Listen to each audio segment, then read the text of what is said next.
Bueno, entonces, sigamos, avancemos. Entonces, estábamos diciendo que teníamos que entender esta relación entre el derecho internacional, el derecho de la integración como una rama de este, y el derecho interno. Para eso analizamos las posiciones monistas, dualistas, y analizamos los fallos que ustedes trabajaron, ¿sí?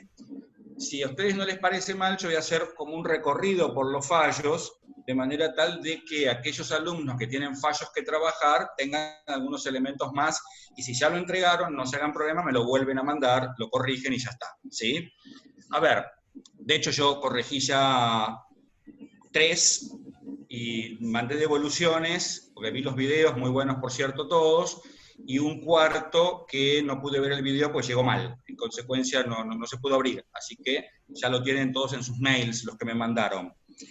Cuando nosotros pensamos en esto, fíjense que el concepto de soberanía es el que flota en el aire y que se presenta como una cuestión muy peculiar, muy interesante, en los siguientes términos. Cuando comenzamos con fallos de la década del 40, en el que el concepto de soberanía era un concepto muy duro, como les dije la vez pasada, no había un distingo entre titularidad y ejercicio, naturalmente el fallo que se analiza de esa época va a ser con arreglo a ese tipo de pensamiento, a esa doctrina, ¿sí? Entonces, claro, en Industrias Químicas Merck, por ejemplo, que es un caso muy complejo, porque la Corte habla de monismo y dualismo en ese fallo, pero ojo, porque no se refiere al monismo y al dualismo de Europa, se refiere al monismo y al dualismo de América, que por cierto hace una modificación en la doctrina. Estados Unidos en esa época, en el pensamiento que tenía, naturalmente, después de la doctrina Wilson del 20, imagínense que the international law is the law of the land, or the law of the land is the international law, cambia la filosofía de todo esto, ¿no es cierto? Porque para ellos, claramente, the law of the land is the international law. Por eso ellos justifican, esto es la ley de ellos, la ley local es la ley internacional. Por eso justifican todas las cosas que hacen. Esto naturalmente va a tener una incidencia en el concepto de monismo y dualismo que elabora la doctrina norteamericana. Y en el caso de Industrias Químicas Merck, cuidado, porque en realidad se refiere a ese dualismo y monismo, no se refiere al monismo y al dualismo que analizamos en clase nosotros. ¿Está bien? Entonces esto es como muy fundamental, como muy básico, como muy interesante que ustedes lo planteen, que lo piensen. ¿Bien? Claro, en ese fallo en particular, que lo analizará quien lo tenga que analizar, lo cierto es que se presenta otro ingrediente aparte de la época, que es el estado de guerra. Porque recuerden que en ese momento Argentina le había declarado la guerra al eje para poder ingresar como miembro pleno de Naciones Unidas, ante el veto que recibía de Rusia. En consecuencia, claro, a ver, ahí hubo que fallar con arreglo a esa situación. ¿Bien? Pasan las décadas, vienen los casos Eso, Martín, que son dos casos en algún sentido similares, porque la Corte ahí aplica el concepto de ley posterior deroga la ley anterior. ¿Por qué analizamos estos fallos? Porque en estos fallos se presenta casualmente esta contradicción, si se quiere, entre el derecho interno y una norma del derecho internacional, entre una ley y un tratado, que era el punto no claro del artículo 75, inciso 20, perdón, del artículo 31, que después viene a aclarar el 75, inciso 22, pero en esa época no existía. ¿De acuerdo? Claro, si avanzamos un poquito más, llegamos al caso Jáuregui. Ya el caso Jáuregui es un caso que se da en la década del 80. Ustedes tienen que entender que la década del 80, en el año 88, cuando se dicta este fallo, claramente estamos en una situación totalmente diferente. A ver, el mundo ya no piensa más en que la soberanía es un concepto estático y un concepto tan rígido, sino que piensa en un concepto más dinámico, distingue la titularidad de la soberanía, del derecho, del ejercicio, perdón. En consecuencia, claro, al hacer este distingo, cambia la mentalidad, por un lado. Por otro lado, desde la política internacional, recuerden que es una década en la cual vuelven los gobiernos democráticos, ¿sí? Hay un auge del derecho internacional de los derechos humanos, como un reconocimiento a una necesidad de las democracias recobradas de ayornarse al derecho internacional de los derechos humanos. ¿de acuerdo? Entonces esto no es un dato minúsculo. A ver, y se da un caso muy peculiar porque se había modificado la ley de defensa de la democracia, se había sancionado esta ley que implicaba una modificación en el Código de Justicia Militar. Claro, Jáuregui era un militar que cometió X delitos, es condenado, y cuando es condenado, Jáuregui dice, che, pero yo no tengo que ser condenado por la Cámara Federal, yo tengo que ser condenado por un juez militar, acá se violó el principio del juez natural, acá se violó el principio del debido proceso, se violó la doble instancia de la Convención Americana. Entonces, ¿cómo es esto? Jáuregui decía, acá hay una convención que es contraria a la ley y que tiene que prevalecer sobre la ley. Entonces, cuando llega a corte después de rechazos por cuestiones formales y demás, que luego me contarán, la realidad es que la corte, palabras más, palabras menos, le dice, escúchame, Jáuregui, la doble instancia soy yo. A ver, yo acá, cuando te acepto el recurso extraordinario por medio de la queja, yo estoy revisando la sentencia.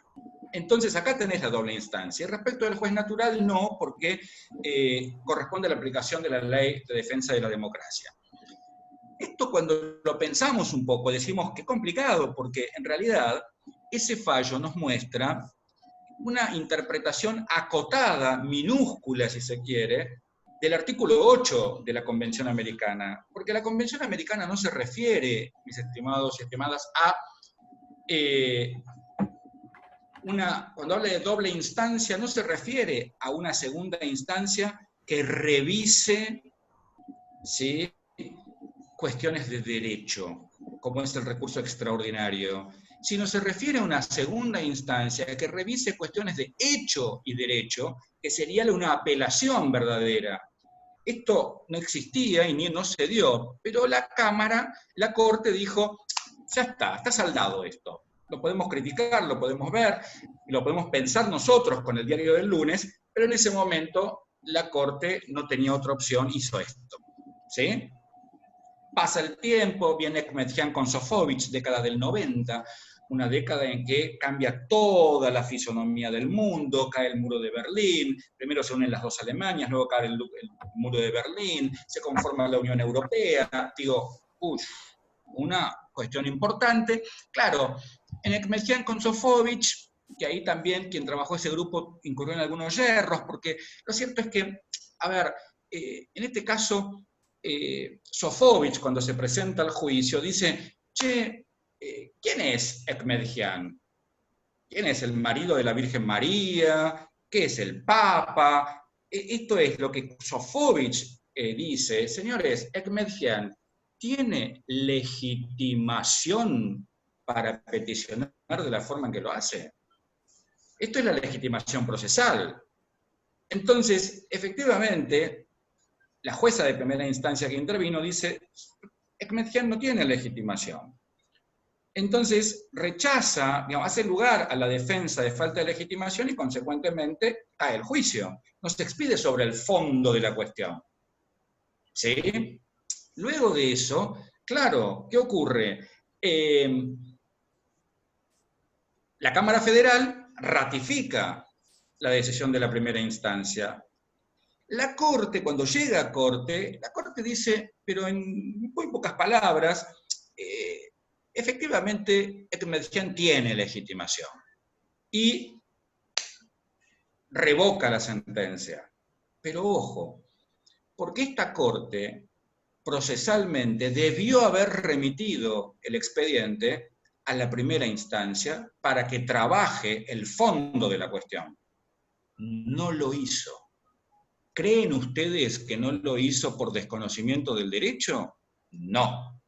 No lo hizo porque políticamente era aconsejable que hiciera un per saltum, que todavía no se hablaba del per saltum, por cierto, y que efectivamente trabajara la cuestión de fondo en competencia originaria, si se quiere. Y así es que la Corte hace todo un trabajo para explicar, primero, que estaba legitimado Ekmedjian aplicando la doctrina de los derechos difusos, que se empieza a trabajar ya en ese momento. ¿No es cierto? Era un católico, apostólico, romano, todos los que conocimos a Ekmedjian sabíamos esto de él. así que no estaba en ninguna discusión. Y lo segundo, la Corte dice, a ver, acá estamos analizando si efectivamente el derecho de réplica puede ser requerido por Ekmedjian, puede ser usado por Ekmedjian, atento a que no estaba reglamentado, según Sofovich. Esto es, Ekmedjian quería replicar, Sofovich le dijo, no, no podés porque no está reglamentado, es una convención y no hay una ley. Entonces, Sofovich dice, hace falta que exista una ley que lo reglamente. Fíjense, convención versus no ley. Esto es, el concepto de operatividad de los derechos humanos. Y ahí es donde la Corte no dice que la convención es más importante que una ley, pero sí dice, no lo dice en esos términos, pero sí dice que los tratados en materia de derechos humanos efectivamente son operativos y que no requieren de una ley que le dé reglamentación para que se pueda hacer ejercicio de los mismos. Entonces, claro, en ese sentido, nos quedamos tranquilos, digo, efectivamente, la Corte terminó dándole la razón, invocó el artículo 27 de la Convención de Viena sobre el Derecho de los Tratados, el 27 de nuestra Constitución, digo, invocó varios artículos que tienen que estar en los trabajos para poder, ¿no es cierto?, entender bien. Noten que, claro, ustedes acá ven cómo, a través de la jurisprudencia que analizamos, y casos testigos nada más, aparece como el problema de, bueno, es el Poder Judicial quien tiene que decir en cada caso concreto cuál norma tiene mayor relevancia. Esto se modifica con el 75, inciso 22, con la reforma del 94, ya lo hablamos en una de las clases, y claramente los tratados son superiores a las leyes. Este problema está resuelto, por decirlo de alguna manera. Pero fíjense toda el agua que tuvo que correr debajo de los puentes para poder llegar a resolver este problema. ¿Bien? Claro, entonces esto me lleva inmediatamente a pensar lo siguiente. Digo, si entendemos bien esta estructura, decimos, bueno, el derecho internacional indudablemente tiene una relación con el derecho interno de nuestro país muy íntima. Relación que tenemos que entender, vínculo que tenemos que pensar cómo se lleva a cabo. ¿Sí? Claro, así es que, fíjense qué interesante, porque cuando pensamos en estos términos, aparece entonces, quizá podemos pensarlo de esta manera, abrimos un paraguas, y ese paraguas es el derecho internacional. Y nosotros estamos adentro y somos los ciudadanos, por supuesto, pero vamos a poner como este celular, es decir, este es el derecho interno que nos abarca a todos, ¿no es cierto? La relación entre el celular y el paraguas es una relación que tenemos que comprender bien para entender dónde estamos parados, porque si no queda todo como medio poco claro al menos. Entonces, claro, cuando sucede esto, por un segundo me voy a ir, y ahora van a entender por qué di a trabajar el caso Clifton Rights. El caso Clifton Rights es un caso que se presenta ante la Comisión Interamericana de Derechos Humanos. ¿Y por qué lo traje a escena acá? Porque en ese caso, la Comisión elabora el concepto de la cuarta instancia judicial. ¿Sí? La cuarta instancia, y llega a la conclusión, la Comisión, de que en rigor, la Comisión no es una cuarta instancia. Esto es, recuerden que el sistema interamericano tiene dos órganos, Comisión y Corte. Esto va para Germán en particular, que preparó el caso. La Comisión nunca dicta sentencias ni fallos. La Comisión solo dicta resoluciones, ¿sí?, en esta función. Quien dicta fallos es la Corte. Claro, cuando la Comisión analiza el caso Clifton Rights, dice, acá lo que el señor Clifton Wright pretende es que nosotros intentemos, seamos una suerte de instancia revisora. Tuvo la primera, la segunda, una suerte de casación, no fue a la Corte, y pretende ahora que nosotros le digamos al Estado qué tiene que hacer. No, mal. esto no es una cuarta instancia judicial, porque esto es derecho internacional. El derecho internacional es de cesión, no es de atribución. Es una relación de coordinación. ¿Entienden? En consecuencia, como es una relación de coordinación, tenemos que entender que a esa estructura que yo hice del paraguas y el celular, entonces ahora tenemos que decir que está mal, porque tienen que estar el paraguas y el celular uno al lado del otro, porque se coordinan. Y en esa coordinación es donde aparecen los defectos o los errores o las dificultades para poder comprender de qué se trata cada cosa, ¿sí? Y cómo se relacionan. ¿Por qué? Porque entonces si el Estado es soberano, la Corte Suprema de Justicia de la Nación dictó un fallo y ese fallo hay que cumplirlo. El tribunal más alto que llegó, no importa en el caso que sea, dicta un fallo y pasan a autoridad de cosas juzgadas y hay que cumplirlo. Si fuera una cuarta instancia judicial, claramente esa decisión del órgano internacional vendría a revocar la decisión de la Corte Suprema. Esto no pasa. ¿Por qué? Porque no es derecho comunitario. Eso es propio del derecho comunitario, más no del derecho internacional. Recuerden que les dije, el derecho comunitario y el derecho internacional son diferentes. Dentro del derecho internacional tenemos el derecho de la integración, el derecho internacional de los derechos humanos. Entonces, traer la fórmula de la cuarta instancia en el caso Clifton Rights fue un ejemplo para que ustedes entiendan el concepto de cesión versus el concepto de atribución. Aún si se dictara una sentencia a través de la Corte Interamericana de Derechos Humanos, esa sentencia se cumple porque yo como Estado soberanamente decidí someterme a la Corte. En consecuencia debo cumplir. No basta con ser parte de la convención. Aparte tengo que aceptar la jurisdicción de la Corte, como un acto de soberanía diferente. Es decir, no solo me gusta la convención, también quiero que el mecanismo de control que previeron a mí me abarque. Brasil aceptó la jurisdicción de la Corte en este siglo. Quiero decir, para darles un ejemplo.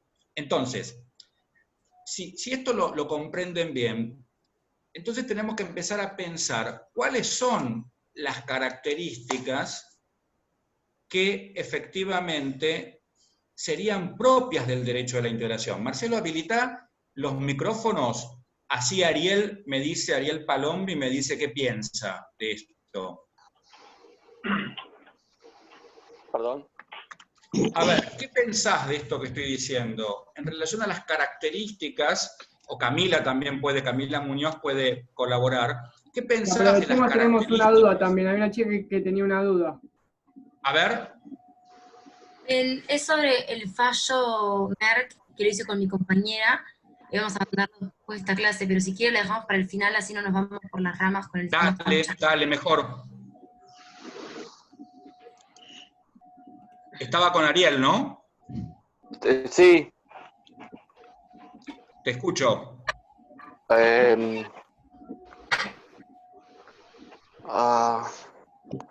Digo, ¿qué pensás en relación a esta relación que hay de cesión? Entonces digo, ¿cómo comprendés o cómo te parece desde tu especulación? Pues no tenés por qué saberlo, a ver, ¿cómo comprendés vos el concepto de derecho de la integración? ¿Entendés? ¿O algún otro? A ver. No, creo que no lo tengo. No, ¿alguien? A ver, Camila. No, la verdad que no lo sé. Ajá. ¿Algún otro que pueda compartir? La característica está preguntando de lo que sería el derecho de la integración. Claro, a ver, yo lo que quiero que pensemos juntos, porque de eso se trata, es cómo podríamos construir un concepto de derecho de la integración en estos términos.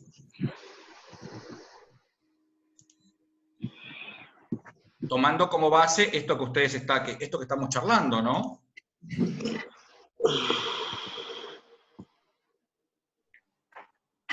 bueno, con respecto a lo que decías de que es un derecho de excepción, vendría a ser también como que es una decisión por parte de cada Estado, ¿no? Cada Ajá. Estado decide someterse a esto en pos de encontrar una unión, de una integración, dicho sea de paso, entre Estados, digamos. Mantener una línea. Ajá. Pero, bien, pero la pregunta es, para poder generar una suerte de concepto o de idea conceptual, si se quiere, ¿cómo podríamos, cómo podríamos pensar esto que estamos hablando? ¿Sí? A ver, ¿qué sería el derecho de la integración, si se quiere, por ahí en esos términos plantear?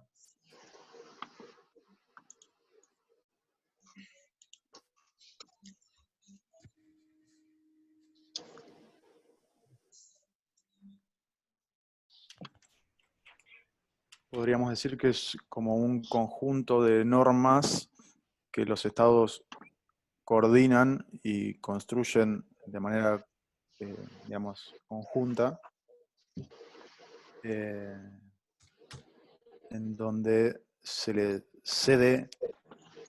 El tema es que me ha servido el concepto de cesión. Entiendo que debo entenderlo como contraposición a atribución.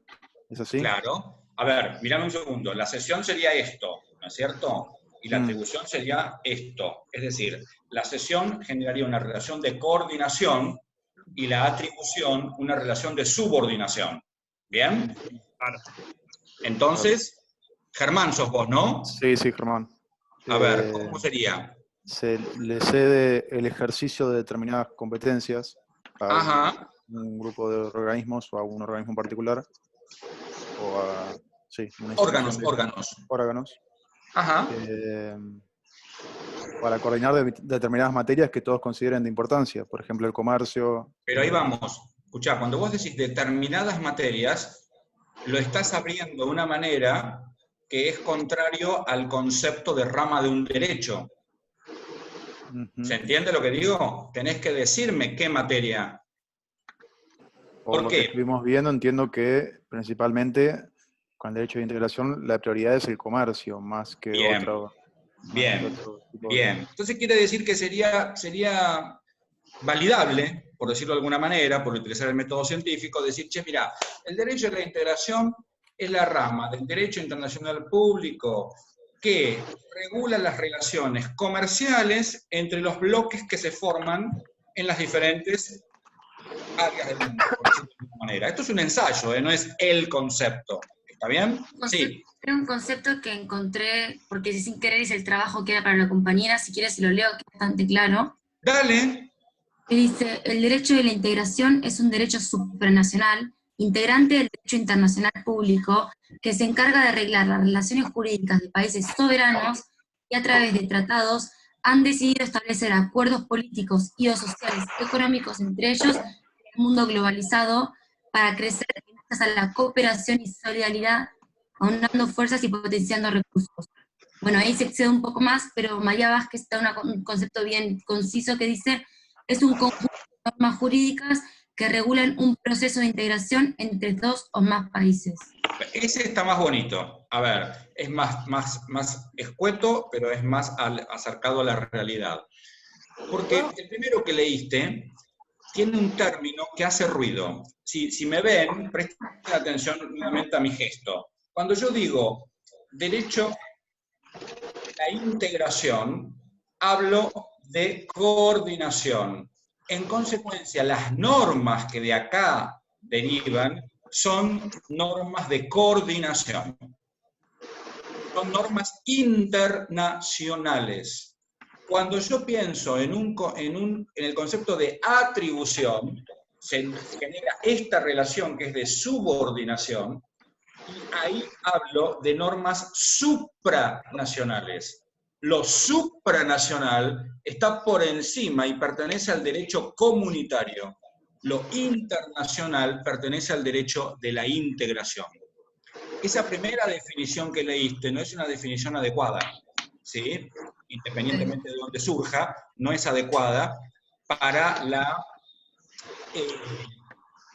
evolución que ha tenido el derecho internacional, el derecho de la integración a día de hoy. En consecuencia, está perfecto pensar que es un conjunto, es un acuerdo, es un conjunto de acuerdos, si se quiere, que muchas veces nace de un acuerdo macro, por ejemplo, el Tratado de Asunción con el Mercosur, y después se van haciendo protocolos que le dan vida a ese sistema.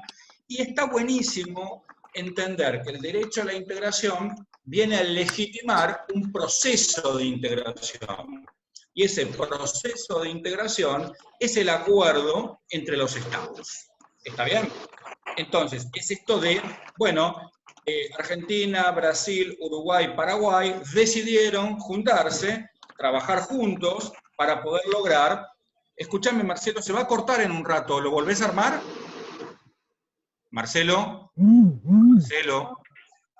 No, no se corta, me parece que salió un cartelito que decía que no. Claro, por eso. ¿No? Bueno, si no se corta está bien. Entonces, perfecto. Entonces, sigamos. ¿Hasta acá vamos bien o alguna duda? Sí. ¿Puedo hacer una pregunta? Romy, dale. Sí. Yo lo que entiendo como derecho a la integración es que esa idea de lo supranacional no rige para la integración, porque cada estado, por más que haya ese acuerdo entre los estados, sigue primando el derecho interno de esos estados. No pasa por ahí. Eso. Escuchá, Romina, no pasa por ahí, ¿eh? Sí. No. A ver, el hecho de que sea derecho de la integración no pasa porque prime el derecho interno, porque no hay justamente una primacía del derecho interno. Hay una equiparación entre el derecho interno y el derecho internacional, porque son relaciones de coordinación. Entonces el punto es ver cómo esto se va trabajando y cuáles son los mecanismos que establece el derecho internacional a efectos de poder trabajar adecuadamente, ¿sí? Los métodos de incorporación de las normas. Claro, por eso, pero, por ejemplo, nosotros que para incorporar una norma del derecho internacional tenemos que pasar por el acto complejo federal. Si esa norma que en el acuerdo, por ejemplo en el Mercosur, va en contra de una norma constitucional.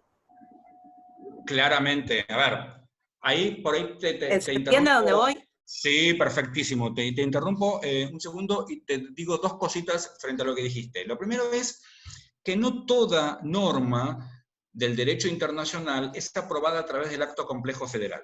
A modo de ejemplo, cuando dentro del marco del Mercosur se aprueba el órgano competente, el que sea, aprueba una norma relativa a cuestiones impositivas, en nuestro sistema jurídico es la AFIP la que va a darle el ok a esa norma. Okay. Y no el Congreso. ¿Por qué? Bien. Porque la AFIP tiene delegada esa competencia. ¿Se acuerdan que delegar era para abajo? El PEN le delegó a la AFIP, dice, vos encargate de las cuestiones impositivas y tributarias. Perfecto. Entonces va a ser la AFIP y no va a haber un acto complejo federal. La AFIP emitirá una resolución, convalida, chau. ¿Sí? Y una vez que los 4 estados, 5, dependiendo quién esté suspendido o no, pero bueno, hoy 4, dicen ok a esto, perfecto, entra en vigor. ¿De acuerdo? Okay. Esto es como funciona en el Mercosur. Después tenemos que ver otros sistemas. Pero la doctrina, que es lo que van a ver con Ricardo, y que hay un texto ahí que yo quería visualizar, pero no me deja entrar el campus, hay un texto que habla casualmente de esto y que le da mucha importancia, que siempre lo incluye en los parciales, que me gustaría que ustedes lean, que tiene que ver con, casualmente, las formas de incorporación, que yo ahora no me acuerdo cuál es el texto, después lo voy a mirar y se los voy a mandar por el grupo de WhatsApp, para que empiecen a leerlo, más si no les subió clases, como para que no pierdan el tiempo en relación a la parte de él, ¿sí? Pero, ¿entendés esto, Romina? ¿Sí? Bien. La segunda cuestión está relacionada con esto de, bueno, son acuerdos, en principio de orden comercial, pero que se van a extender por la propia naturaleza de las relaciones interpersonales a agenda social, agenda personal, derechos humanos. De hecho, el Mercosur tiene una importantísima agenda en materia de derechos humanos, ¿sí? Que trabaja mucho y muy bien, por cierto. Entonces, fíjense cómo todo esto es importante charlarlo juntos para ir elaborando este concepto, ¿no? ¿Alguien tiene alguna duda? ¿Alguna duda? ¿No? Bueno, ¿no? Si alguno tiene dudas, pónganlo en el chat y yo le habilito el audio, por una cuestión de que no se... porque estaban muchos mencionando que les molestaba el ruido de todos. Entonces, cuando tengan una duda, o tocan la de levantar la mano, o lo ponen en el chat y yo les habilito el audio, ¿está bien? Muy bien. Entonces, fíjense, ¿quién tenía a la mano el cronograma?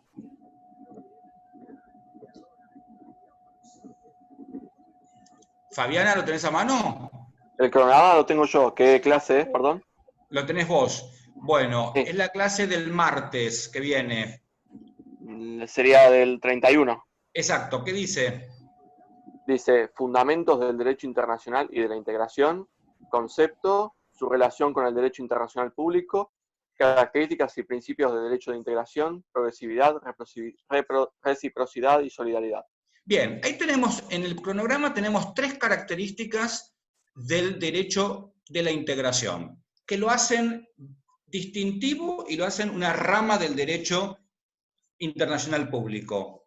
Carlos Salvucci, ¿cómo estás? ¿Bien? Hola, sí. Me alegra. Escúchame, Carlos, ¿qué entendés por estas 3 palabritas desde tu intuición? Disculpe, que estaba abriendo los documentos de... A ver, ahí el colega te las puede ahí el colega que dijo antes te lo puede repetir, las 3 palabritas, las 3 características.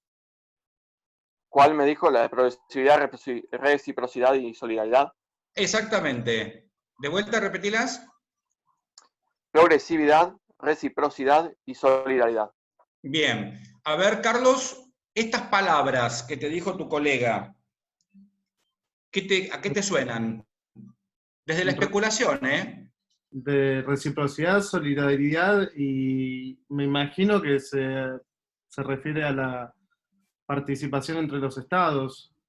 Ajá. Para que haya una especie de unión basada en esos principios. Okay. Para poder establecer las relaciones internacionales y que todos las establezcan de la misma forma y que no haya uniones más grandes que otras uniones, sino que sea un poco más complementario. Eso de uniones más grandes que otras uniones me pareció medio fuera de lo que viniste diciendo. A ver, sacaste la guitarra ahí. Bueno, pero... A ver, escuchá. Me dijo que saque la guitarra. Vamos. Usted me pidió que saque la guitarra. No, yo te pedí que especules, no es lo mismo. Bueno. A ver, yo te pedí la especulación filosófica. Vamos con el primer término, progresividad. ¿A qué te suena? Progresividad, que no se va a poder volver para atrás cuando uno fija un derecho, no puede... ¿No se va a poder volver para atrás? No se puede disminuir, no se puede... a ver, si uno establece un mínimo, un piso mínimo, uno no va a poder ir debajo de ese piso mínimo, va a tener que ir mejorando el piso que uno establece. Es decir, si, por ejemplo, en el caso del derecho laboral, hay progresividad de los derechos. Es decir, si yo fijé que la cantidad de trabajo es de 8 horas diarias, bueno, no voy a poder establecer 10 horas, porque ya estaba establecido que era 8. Podré establecer 7, pero nunca voy a poder dejar de pasar... En contra del trabajador. Claro. Bien, eso es propio del derecho del trabajo, es propio de las relaciones individuales del derecho del trabajo, es propio del derecho internacional de los derechos humanos, pero en el ámbito del derecho internacional público, específicamente del derecho de la integración, el concepto de progresividad tiene que ver con algo similar, pero un poquito diferente. ¿Por qué? Porque en rigor la progresividad implica el avance en el sistema, en el proceso de integración. ¿De acuerdo? No el no poder volver para atrás, porque la realidad es que un Estado puede salirse del sistema, porque es un principio propio del derecho internacional, entonces yo me voy y dejo de pertenecer al sistema y consecuentemente dejo de estar obligado por las normas de ese sistema. ¿Vamos bien? ¿Me seguís hasta acá? Sí, entonces la progresividad tendría un aspecto distinto en este sentido y sería, comienza con un acuerdo mínimo que se llama macro generalmente, y se empieza a progresar, ¿sí?, sobre la base de la captación de las necesidades de ese grupo de estados que van planteando y va avanzando a quién sabe qué. Puede llegar incluso al derecho comunitario, como pasó con la Comunidad Andina de Naciones. ¿Está bien? Okay. ¿Sí? Sí. Digamos, la base que vos señalaste, perfecto. El concepto de progresividad está buenísimo cuando lo mirás desde lo individual. Pero acuérdate que esto es derecho internacional público. Entonces tenés que mirarlo desde lo general. ¿De acuerdo? ¿Me seguís hasta ahí? Sí, sí, Entonces, sí. cuando pensamos en esta estructura, decimos, claro, la progresividad implica que comienza la integración con un tratado y se va ampliando, se va ampliando, se va ampliando, va tomando otras esferas, va tomando otros bienes, otros productos, otros servicios, etcétera, etcétera. Esto es progresividad. Está siempre progresando en pos y en bienestar de toda la comunidad que se conforma a través de ese sistema. ¿Está bien? Ok, perfecto. Bien. ¿Qué pasa con, vamos a ir con Alicia Olmo, así lo dejamos un poco en paz acá al amigo. Alicia, ¿cómo estás? ¿Bien? Todo bien, profe. Bien. Escúchame, Alicia, ¿a qué te suena reciprocidad?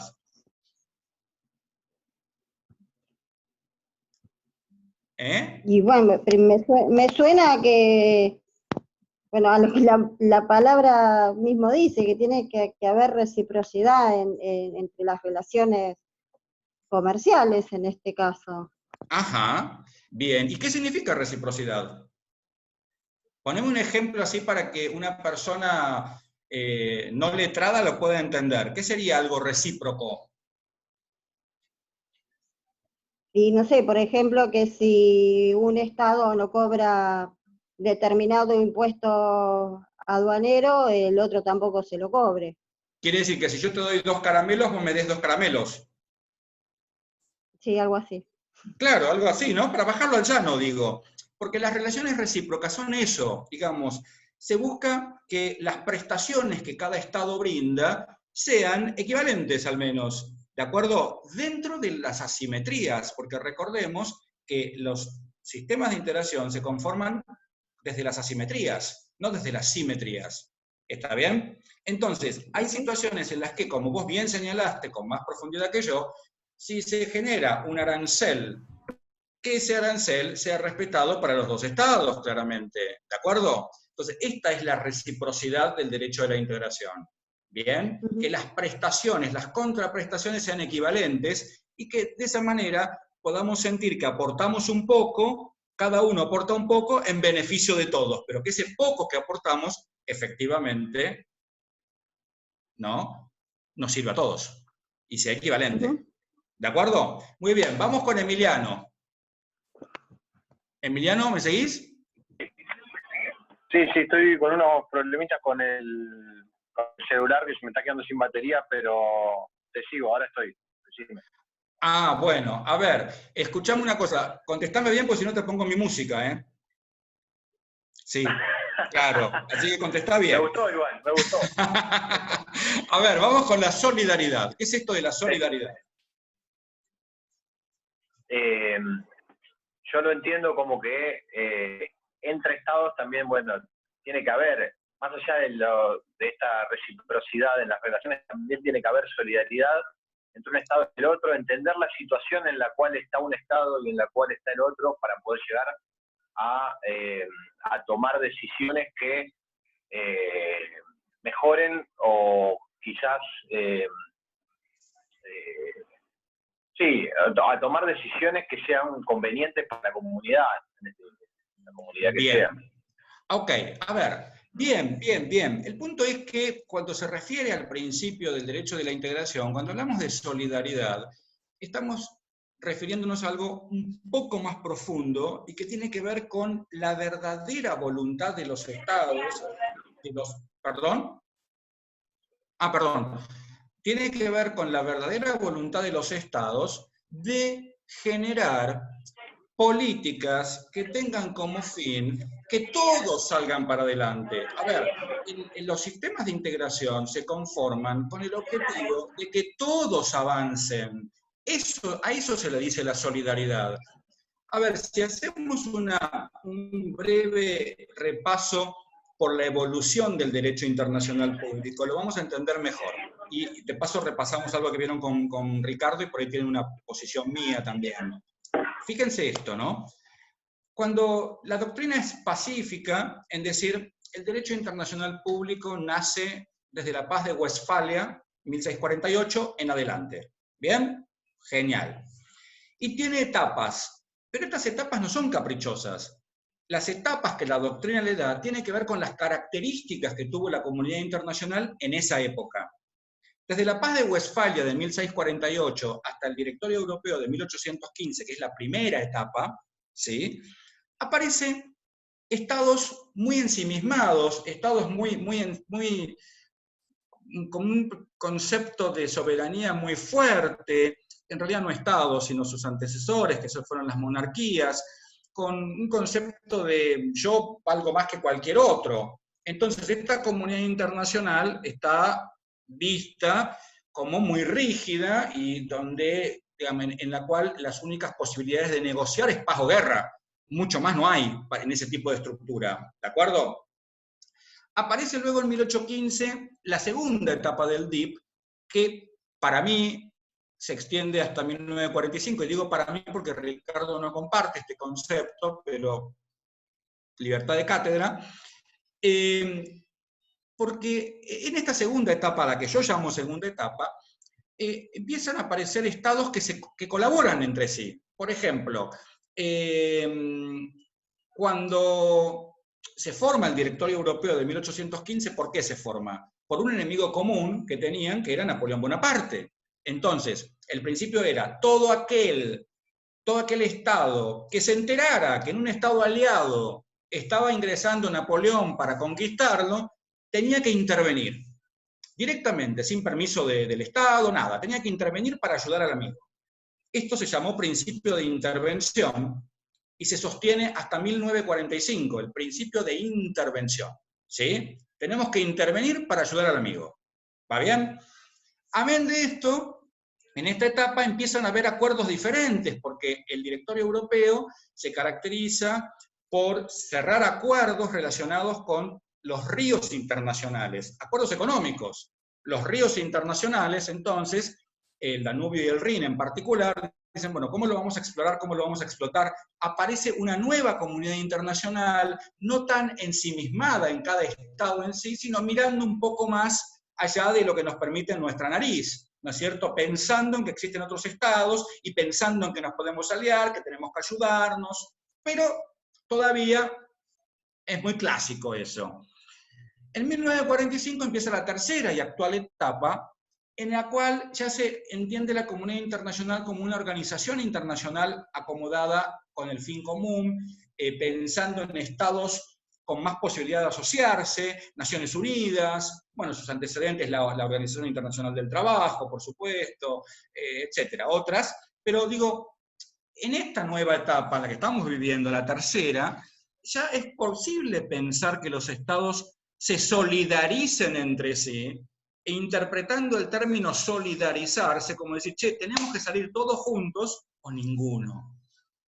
¿Se entiende? No está esa mezquindad propia, estadual, de las primeras etapas, sino que aparece un nuevo concepto. Y esto lo toma el derecho de la integración y lo hace suyo. Por eso el derecho de la integración tiene estas tres características que son fundamentales. ¿Bien? Y hay otra que por ahí es importante señalar, que tiene que ver con una cuestión más práctica, que es, se integran los estados que comparten fronteras, ¿de acuerdo? Porque se forman bloques. Entonces, por ejemplo, el Mercosur tiene las características, tiene sus fuentes, comparte fronteras, no hay duda de que es un sistema de integración. La Comunidad Andina de Naciones, el NAFTA, la CEDEAO en África y otros. Pero ¿qué pasa con Naciones Unidas, por ejemplo? Alicia, ¿podrías decir que Naciones Unidas es un sistema de integración como estamos definiendo el concepto de integración con las características que tiene? Y sí, por lo menos se piensa que Naciones Unidas trabaja para la solidaridad, la cooperación entre los estados, para la paz. Pero es la misma solidaridad de la integración. Cuidado con los conceptos. No te agotes en el término, pensá en lo conceptual. La solidaridad de la integración implica que todos avancemos. Nosotros en Naciones Unidas, ¿podemos decir que la Carta está gestada de manera tal de que todos avancemos igual? No, creo que no. Ah, ahí está, ahí vamos. Fíjense qué interesante porque vamos pensando las diferentes acepciones semánticas del término. Una cosa es la solidaridad en el derecho internacional público, la solidaridad que habla la Carta de Naciones Unidas. Otra cuestión es la solidaridad como la entendemos en el derecho de la integración. Entonces quiere decir que si nos ponemos muy fuertes, muy rígidos en las características y en el concepto que hicimos, Naciones Unidas no podría ingresar dentro de las organizaciones del derecho de la integración. ¿Entienden esto? ¿Sí? Muy bien. ¿Conocen la Organización Mundial del Comercio?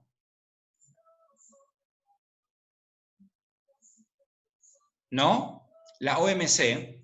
La OMC, ya vamos a charlar de ella, pero representa todo un dilema. A ver, la OMC está creada para el comercio, y la OMC está creada sobre principios que luego vamos a charlar, pero que, por cierto, son importantes. Entonces digo yo, ¿es un sistema de integración en los términos del derecho de la integración, Alejandro? Alejandro. Hola. ¿Cómo te va? A ver, bien, ¿qué pensás de esto? La OMC. Me resulta raro. Creería que en un principio sí, pero también es cierto que el comercio está regulado de forma tal, o está basado en un sistema capitalista que de por sí el sistema no permite el crecimiento de todos los países de la misma manera. Entonces, me resulta como distinto no me resulta tan claro que sea un proceso de integración. Al menos cuestionable, digamos. Claro, sí, sí. Es algo cuestionable. Lo vamos a debatir luego esto, entonces. Ezequiel, Lucas Corrá, no sé cuánto. Ezequiel Lucas. Sí. Corrado. Bueno, sí. ¿Qué pensás vos de esto? Coincido con el compañero. Creo que podríamos ver el concepto de reciprocidad, quizás también de progresividad, pero el de solidaridad por lo menos me haría un poco de ruido. Bien, bien, bien. Ok. Bueno, a ver, vamos a hacer lo siguiente, gente. Vamos a encontrarnos el próximo martes a esta misma hora, por este mismo canal, ¿sí? Yo creo que tengo la sensación, más allá de intentar no seguir todas las fake news que hay al respecto, pero tengo la sensación de que esto se va a extender, ¿sí? Y la sensación esa me obliga a pensar en diferentes estrategias. La fecha del parcial no la vamos a mover. Si no llegamos y si a la fecha del parcial estamos todavía con aislamiento social obligatorio, vamos a hacer un parcial domiciliario, si no, será un parcial presencial, eso despreocúpense, ¿sí? Ahora yo voy a charlar con Ricardo, porque él grabó unos videos que me los mandó, pero se dañaron en el camino porque intentó cambiarle la forma y demás.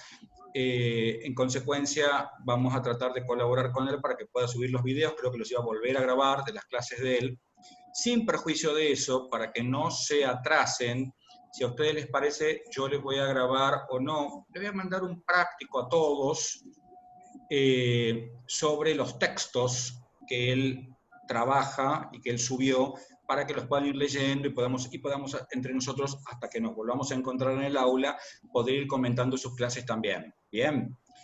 En relación a los trabajos prácticos, en realidad vi 3 videos. La verdad que yo los felicito a todos los que me mandaron los videos, porque están muy bien hechos. Tienen algunos errores técnicos en el sentido de jurídico, por supuesto, que yo ya me encargué de corregir, y la idea es esta. Y yo quería decirles esto: asumamos la responsabilidad solidaria en los términos del derecho de la integración. Siguiente, el material que ustedes hacen, tanto escrito como el video, es material de estudio para el resto de sus colegas.